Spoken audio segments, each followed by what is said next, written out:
José Martí ante el positivismo. Es difícil encontrar un área, ¿no?, de la vida cultural latinoamericana, y no digo latinoamericana, también a escala universal, ¿no?, en Europa, Norteamérica, hasta en Asia, ¿no?, en que el positivismo no haya dejado algún tipo de impronta en toda la vida filosófica, política, jurídica, educativa, bueno, cultural. Pero en el caso de América Latina hemos insistido en el carácter sui generis, ¿no?, porque sí, se toman algunos elementos del positivismo, pero hay otros que no se aceptan.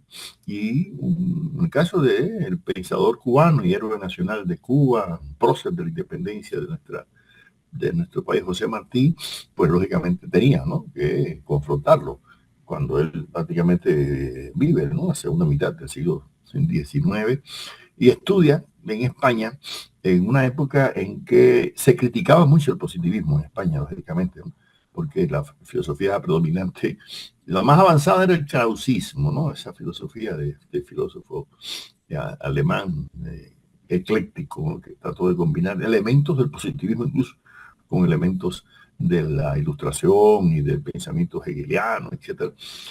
Martí, que estudia en Zaragoza, en esa universidad donde recibe influencia del krausismo. Sin embargo, Martí no se va a seducir totalmente, ¿no?, por una corriente. Él se opone a estar metido encasillado, ¿no?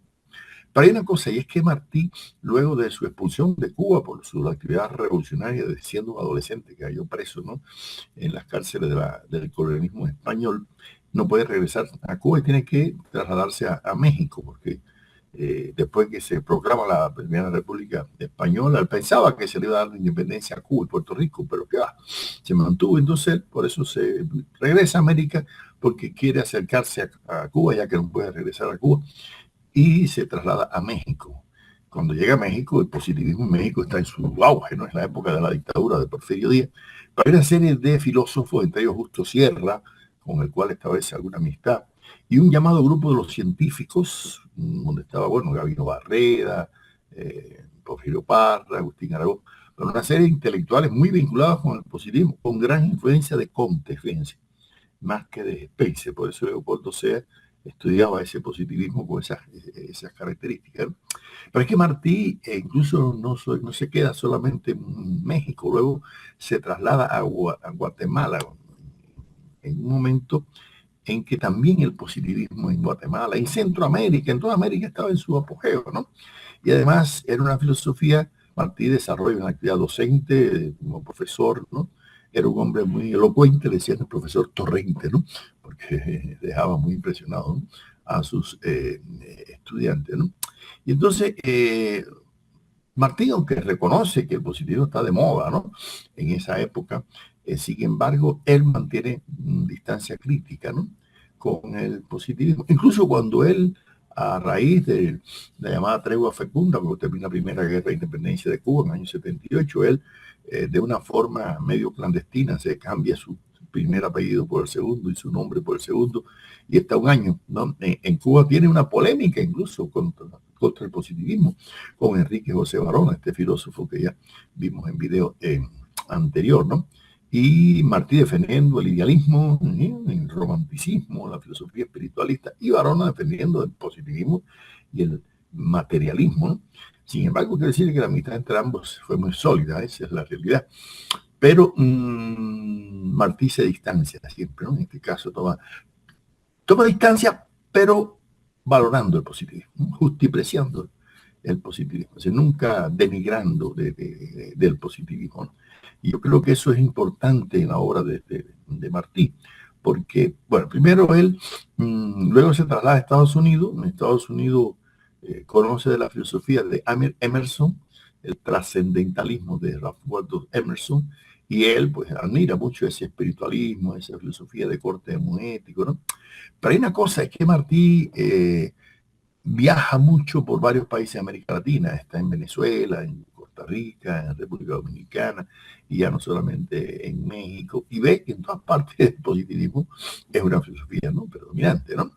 Y entonces, bueno, pues llega a la conclusión de que sobre todo Spencer es una figura importantísima, ¿no?, en la cultura filosófica del momento. Y escuchen lo que dice, cito, dice Martí: de aquella América enconada y turbia que brotó con las espinas en la frente y las palabras como lava, saliendo junto a la sangre del pecho por la mordaza mal rota, hemos venido a pujo de brazo a nuestra América de hoy, heroica y trabajadora a la vez, y franca y brillante, con Bolívar de un brazo y Herbert Spencer de otro. Una América sin suspicacias pueriles ni confianzas cándidas, que convida sin miedo a la fortuna de su hogar a las razas todas, porque sabe que es la América de la defensa de Buenos Aires y de la resistencia del Callao, la América del Cerro de las Campanas y de la Nueva Troya. Fin de la cita. ¿Ven? Él ahí, bueno, enalteciendo ese latinoamericanismo, ¿no?, que caracteriza el pensamiento de Martí, que nosotros hemos recogido en un libro que se llama Humanismo Práctico y Latinoamericanista, del cual vamos a hablar en el próximo video que grabemos sobre Martí. Pero en el análisis que hace Martí del positivismo, que está en este otro libro nuestro, sobre el humanismo latinoamericanista de José Martí, estos ambos libros están libres en internet. En el resumen de este video he puesto a los que quieran ampliar, ¿no?, sobre el tema. Pero fíjense cómo él reconoce la influencia de Spencer, ¿no? Pero también están enalteciendo eso de, bueno, ahí se ve el ecumenismo étnico de Martí respecto, ¿no?, a la raza, como Martí, un gran defensor del negro y del indio, además de toda la raza, porque para él no existe la raza, ¿no? Entonces, en cierta medida, Martí, bueno, pues se da cuenta de que hay cierta influencia, sobre todo, no solamente de Spencer, sino en algunos países de Comte en particular, ¿no? Como es el caso, por ejemplo, de Brasil, del propio México y también de Chile. En Chile está José Victoriano Lastarria, que es uno también positivista comteano. Y fíjense lo que dice Martí, cito: Lastarria, el diplomático chileno, reduce la política a los preceptos de Comte y escribe un libro luminoso, La política positiva. Una es la libertad y distintas de las maneras de conseguir su afianzamiento. En Europa, la libertad es una rebelión del espíritu. En América, la libertad es una vigorosa brotación. Fin de la cita. No olviden que la libertad para Martí es un concepto esencial, ¿no? Igual que el de dignidad humana, ¿no?, el de justicia social, es un término básico, ¿no? Entonces, ahora, Martí va a criticar mucho la importación de ideas de manera arbitraria, dogmática, ¿no? Y Martí quiere crear un pensamiento propio, pues, sigue la tradición de las ideas aquellas, ¿no?, de Simón Rodríguez, el maestro de Bolívar, ¿no?, de que inventar, o inventamos o erramos, que la palabra creación, para Martí la palabra creación es importante, ¿no? Entonces, ahora Martí mantiene un optimismo con América, con lo que llama nuestra América, ¿no?, que es la América no solamente del sur, es el Caribe también, con todas sus islas y sus distintos idiomas, ¿no?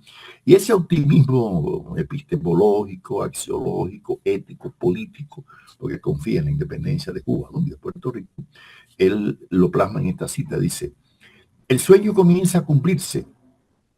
América, gigante, fiero, cubierto con harapos de todas las banderas que con los gérmenes de sus colores han intoxicado su sangre, va arrancándose sus vestiduras, va desligándose de estos residuos inamalgables, va sacudiendo la opresión moral que distintas dominaciones han dejado en ella, va redimiéndose de su confusión y del servilismo de las doctrinas importadas, y vive propia vida, y ora vacilante, firme luego, siempre combatida, estorbada y envidiada, camina hacia sí misma, se crea instituciones originales, reforma y acomoda las extrañas, pone su cerebro sobre su corazón y, contando sus heridas, calcula sobre ellas la manera de ejercitar la libertad.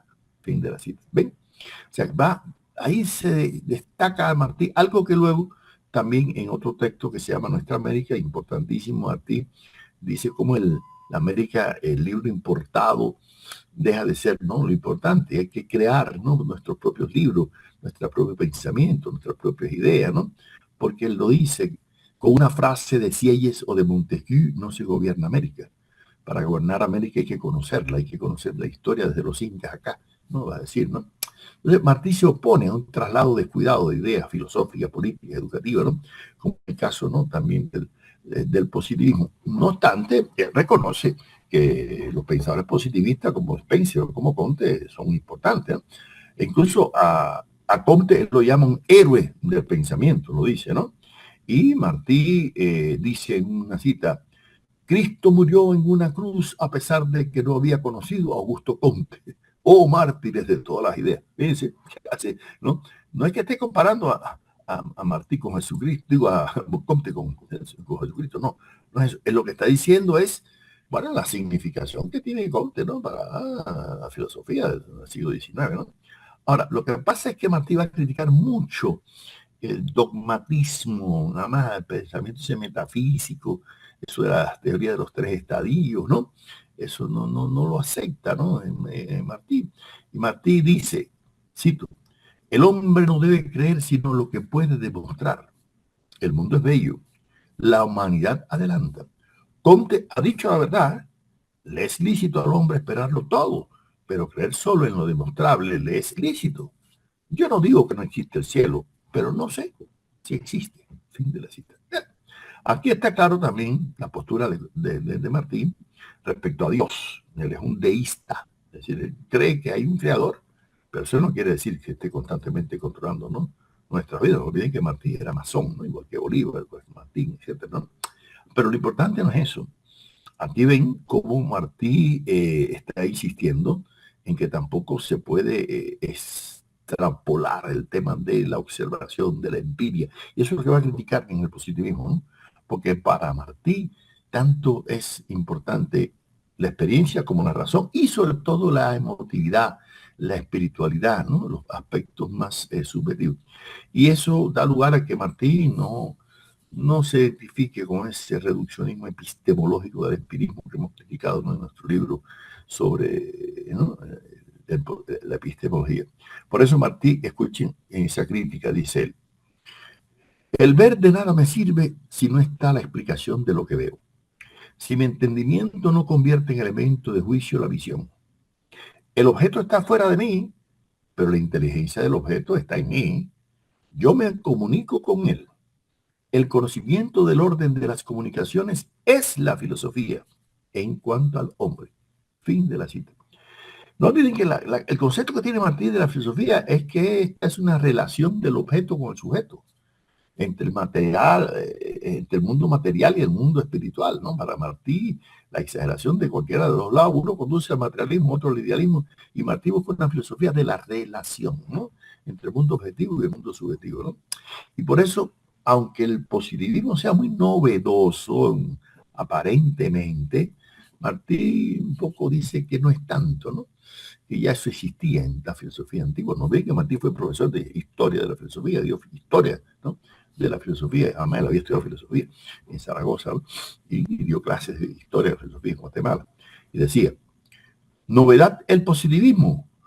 Pues si lo ha habido en toda la filosofía, aún en las más remotas, como sana reacción de la inteligencia libre del hombre contra las imposturas o soberbias sacerdotales.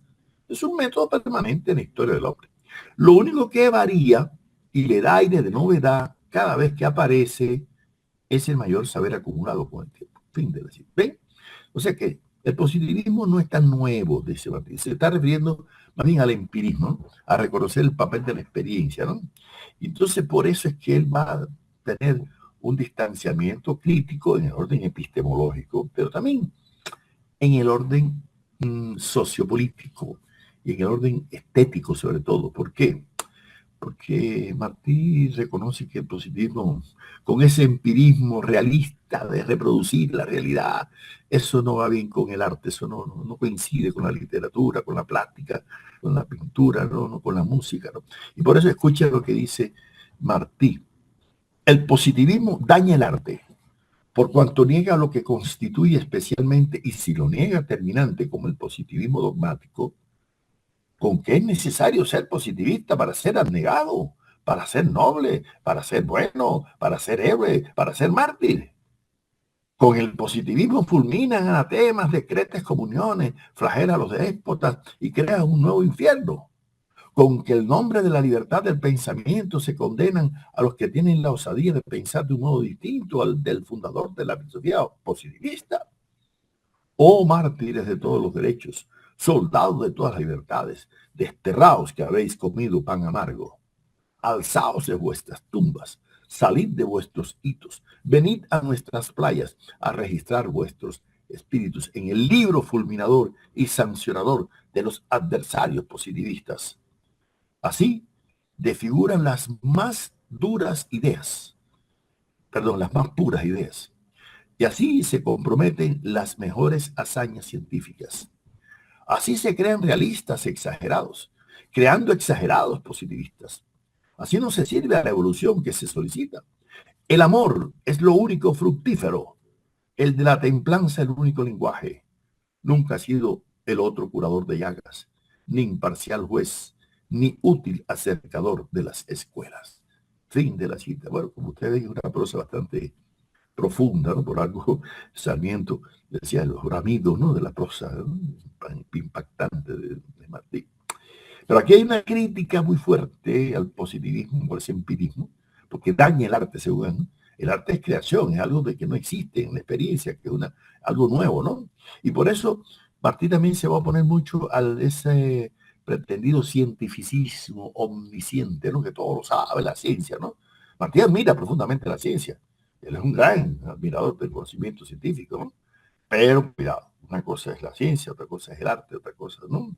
Y por eso, según parece Martí, destaca esos componentes irracionales de la condición humana. No olvide que Martí está viviendo a finales del siglo XIX, cuando se está descubriendo en la antropología, la psicología, la sociología, que el ser humano no es solamente un ser racional, sino que también emotivo, afectivo, volitivo, todos esos elementos importantes, ¿no? Y entonces por eso es que él se distancia mucho, ¿no? Y su amigo positivista, Enrique José Varona, lo sabe justipreciar. Varona, al año después de muerto Martí muere en combate, ¿no? En Cuba en 1895 contra el ejército español. Dice Varona, Martí vio más hondo que todos los suyos, porque sentía más hondo. La grandeza de su ideal explica la profundidad de su mirada y su entusiasmo. Fortalecido por el dolor y el trabajo, le sirvió más que a otros su ciencia. Fin de la cita. Y esto lo está diciendo un positivista, como Varona, ¿no? Claro, muy insurgente, pero decía, porque sentía, así que el sentimiento es para, ¿no? En este caso, importantísimo, ¿no? Yo creo que el hecho de que Martí le otorgara la actividad emotiva, volitiva del ser humano una dimensión y una fuerza que el positivismo no había, ¿no? Tomado en cuenta, esto no quiere decir que subestimar la razón, no, la razón existe, pero no es suficiente, ¿no? Y ¿eso qué quiere decir? Que para Martí tiene que haber un equilibrio entre razón y emotividad, entre razón y sentimiento, ¿no? Entre ciencia y arte, ¿no? Y esto lo plasma en una pequeña expresión. Dice, cito, no ha de fundarse con la imaginación lo que ha de resistir luego los embates de la razón. La razón es una piqueta, la imaginación otra mariposa. Fin de la cita. ¿Ven qué cosa más bella, ¿no? Una cosa es la razón y otra cosa es la imaginación. Y la imaginación no es razón, la imaginación es también emotividad, sentimiento, pasión, ¿no? Así, ¿no? Y por eso es que Martí va a ser un crítico, ¿no? De ese tipo de dogmatismo del positivismo, ¿no? Y además, no solamente el positivismo, porque en la época de Martí hay otras filosofías de corte voluntarista, de corte, ¿no? Espiritualista, de corte neoescolástico o neotomista, ¿no? No, pero Martí se distancia de cualquier filosofía, ¿no? ¿Por qué? Porque para él hay muchas escuelas y hay que aprender de todas, ¿no? Y eso no es eclecticismo, eso es electivismo en el sentido de aquellos jesuitas mexicanos o de nuestro Félix Varela, aquellos Ruz y Caballero a principios del siglo XIX, que Martí admiró mucho y escribió sobre ellos, nuestros pensadores ilustrados cubanos.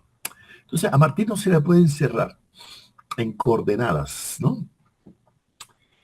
Cintio Vitier, que fue un gran poeta católico cubano, un martiano profundo, decía que Martí no se dejaba seducir por profetas, ¿no? ¿No? Por filósofos, ¿no? Sino por héroes y mártires. Y decía, para Martí hay dos paradigmas de seres, Jesucristo y Bolívar, ¿no? Martí admiraba mucho a Bolívar, pero también a Jesucristo. Sin embargo, su idea decía, en la cruz murió el hombre en un día, se refería a Jesucristo, pero se ha de aprender a vivir por el hombre y para el hombre en la cruz todos los días. Esa vocación de servicio cristiano en Martí es importantísima, aunque él era un anticlerical, se oponía a la iglesia, escribió incluso en contra de los curas, ¿no? Abiertamente, pero con profunda fe, ¿no? Cristiana. Yo creo que por eso Martí, primero en el plano político, pero sobre todo Martí va a insistir mucho en que el positivismo, ¿no? No puede lograr una adecuada comprensión del plano estético, ¿no? Y escuchen lo que decía. El arte, se dice, es siempre una idealización de la realidad. ¿Sí? Siempre lo es. Pero yo indico para el arte una denominación que lo ennoblece. ¿Sí? Se inspira siempre en realidades. Una que es la de los seres externos, que es el arte realista, en cuanto se limita a la copia simple, o la agrupación de los seres copiados. Otra es la de noble alma humana, esta hermosa rebelde que si se pliega como cera a la blandura y al amor, como colérica leona se revuelve cuando las contrariedades se le oponen, y a las veces sobre las tenacidades de padres tercos, sobre dificultades de orden grave, sobre obstáculos amontonados. Como para probar bien su energía, surge rebelde, creando tipos, esparciendo ideas, vivificando sentimientos, imprimiendo su matiz personal a cuanto toca. Esto es la poesía, la música. En la poesía de Matisse es el arte idealista. Fin de la cita. ¿Eh? Sí, que Matisse está defendiendo una visión idealista del arte, pero en el sentido mejor de la palabra, ¿no? Del lado activo, del lado creador que tiene la poesía. La poesía crea cosas que no existen, ¿no? En el mundo real, pero ayuda a mejorar el mundo real, embellecer la realidad. Y por eso es que Matisse se va a poner al realismo. Si hubiera vivido en el siglo XX, se hubiera opuesto al realismo socialista, ¿no? Y al realismo en general, ¿no? Porque él es un espiritualista en el sentido no solamente del arte, ¿no? Entonces, yo por eso creo que, como dice el investigador cubano Alexis Jardine, cito, muchas de las posiciones que adopta Martí y que lo identifican con el idealismo filosófico no son el resultado tanto de su inclusión natural hacia esta corriente, sino de su rechazo natural a toda concepción materialista vulgar y naturalista de las verdades filosóficas. Al fin de la cita, en eso coincidimos con Alexis, ¿no? Que Martí hay un crítico a qué, ese materialismo torpe que piensa que las ideas son una secreción del cerebro, eso que venía ya del principio del siglo, ¿no? Yo creo que en este caso Martí sabe diferenciar, ¿no?, entre esas posturas simples del materialismo, ¿no?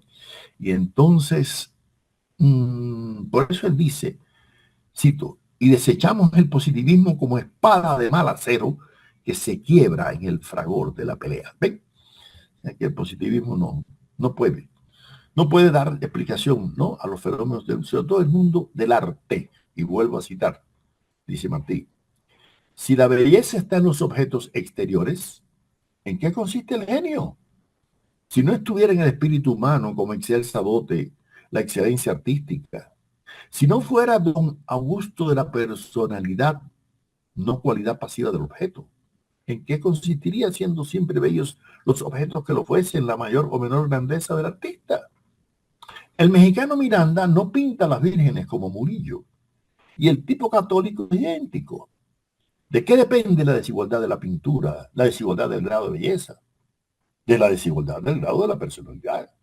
El ser copiado es el mismo, la facultad copiadora es lo que varía, y aquí prueba nueva, y entiendo que bastante real y precisa y terminante, y ni estrellada ni espumosa, de cómo el arte depende, puesto que en grados varía, sin variar el objeto que lo inspira, de los grados de la personalidad que lo realiza. El arte es eminentemente principal, gloriosamente personal. Fin de la cita. ¿Qué quiere estar diciendo? Una cosa real. Las vírgenes que pinta Miranda en México y las que pinta Murillo, también es la Virgen, pero cada quien le da una visión distinta a la Virgen, ¿no? O cuántos cuadros hay sobre un mismo objeto y cada artista lo ve de manera distinta. O sea que lo que hace Martí es defender la subjetividad del artista, del creador, pero no solamente del artista, sino del hombre de ciencia también, del filósofo. O sea, Martí se está enfrentando al hiperrealismo positivista, ¿no? Martí en esto está coincidiendo con esa tendencia que viene de Kant, del lado activo del sujeto, que también Marx va a plantear, ¿no? La importancia del lado activo, ¿no? De la creación, ¿no? Y entonces por eso es que él va a tener una concepción de la filosofía mucho más creativa, dice Martí. Debe tomar el hombre la filosofía no como el cristal frío que refleja las imágenes y que cruzan ante él, sino como el animado seno en que palpita como objeto inmediato y presente la posible acomodación de lo real, de lo que el alma guarda como ideal anterior, posterior y perpetuo. Fin de la cita. ¿Ven? ¿Qué quieres tú decir? Pero que está tomando a la filosofía no como algo pasivo, frío, no, sino como algo que, cálido, que crea, ¿no? En este caso, está reivindicando una filosofía en que la interacción entre el objetivo y lo subjetivo sea lo fundamental. Y por eso es que llama a su filosofía una filosofía de la relación, ¿no? Y además, escuchen esta cita. Al estudio del mundo tangible se ha llamado física y al estudio del mundo intangible metafísica. La exageración de aquella escuela se llama materialismo y corre con el nombre de espiritualismo, aunque no debe llamarse así, la exageración de la segunda. Todas las escuelas filosóficas pueden concentrarse en estas dos. Aristóteles dio el medio científico que ha elevado tanto 2 veces ya la gran historia del mundo.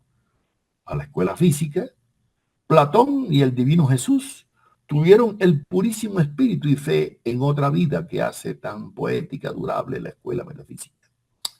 Las dos unidas son la verdad. Cada una es solo una parte de la verdad que cae cuando no se ayuda una a la otra. ¿Ven? Fin de la cita. O sea que para él hay una imbricación entre la filosofía materialista y la idealista que son hiperbolizaciones, ¿no? Y por eso él habla de una filosofía de la relación, ¿no?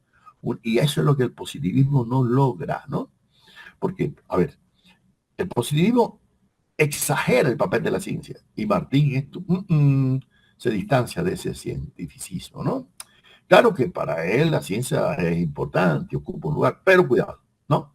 Y escuchen nuevamente cómo maneja esta relación entre filosofía y ciencia. Dice, cito, tenemos que para conocer es necesario examinar, que la fuente más creíble de la verdad es nuestro propio examen, que el examen es medio seguro de conocer la aplicación de nuestra aptitud de conocer a la cosa conocible, observación y el pensamiento sobre lo observado, reflexión. Hay, pues, en filosofía, sujeto que conoce y que aislado produce la filosofía subjetiva alemana, objeto conocible que aislado produce la filosofía naturalista moderna y medios de conocer. Dedúcese que la filosofía debe estudiar al hombre que observa y medios con que observa y lo que observa. Filosofía interna, filosofía externa y filosofía de relación. Filosofía es la ciencia de las causas. Conocer las causas posibles y usar los medios libres y correctos para investigar las no conocidas, eso es ser filósofo. Pensar constantemente con elementos de ciencia, nacidos de la observación, en todo lo que cae bajo el dominio de nuestra razón y en su causa. He ahí los elementos para ser filósofo. Fin de la cita. Claro, hay una diferencia notable con el positivismo. ¿Por qué? Ustedes saben que el positivismo renuncia a las causas. Usted decía que había que conocer los fines, no las causas. Martí es un indagador de las causas de los fenómenos. Pero, ¿cómo? Combinando lo que él llama filosofía interna, la filosofía de relación entre el mundo objetivo y el mundo subjetivo, ¿no? Y eso lo diferencia notablemente del pensamiento, ¿no? de Martí. Pero hay otra cosa más, y es que ese cientificismo positivista no permite una adecuada comprensión de la condición humana. Y para Martí, que es un representante típico de lo que hemos llamado humanismo práctico y de su praxis revolucionaria, que es lo que vamos a ver en el próximo video que grabaremos sobre Martí, se da cuenta uno que realmente, aunque él reconoce elementos valiosos en el positivismo, él se da cuenta de que no. de que el positivismo no es suficiente. Y por eso jugó un papel importante el positivismo, y lo sigue jugando. Hay que volver a estudiarlo y conocerlo, pero con sus limitaciones.